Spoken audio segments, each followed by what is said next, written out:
One of the highlights of my military career was I got to lead an expedition to Mount Kenya with a really close friend of mine. When we were climbing, my colleague got into a bit of trouble, and I had to do an emergency abseil. He had 5 soldiers, I had 5 soldiers. His 5 had got stuck on the mountain, and he'd done an emergency abseil to get them off. Unfortunately, when he was halfway through that, his rope came away from the mountain.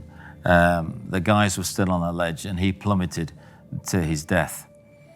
I was involved in trying to rescue his 5 soldiers, and I scooted up the mountain, a bit like climbing a tree. You get up there easy, it's hard to get down. And at one point, I was really stuck, and I couldn't reach them.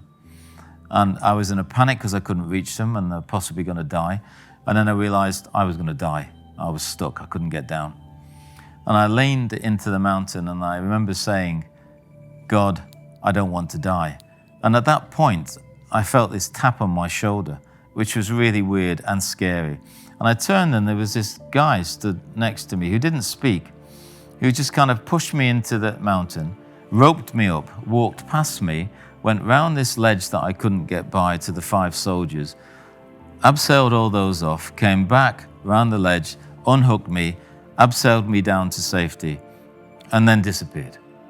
And the soldiers, young soldiers, said to me, "Boss, it's a good job you brought that guy up to help us." And I said, "I didn't bring anybody." We got down to base camp. I got on the radio.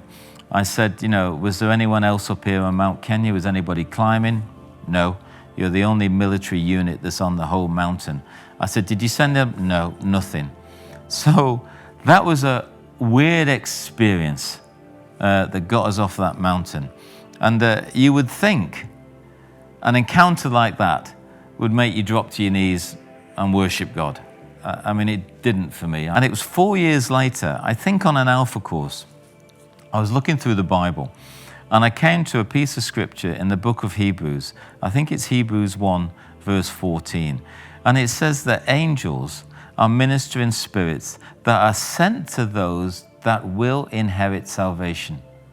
And I remember having a moment thinking, so God sent an angel to help me and those 5 guys get off that rock face, to get to safety.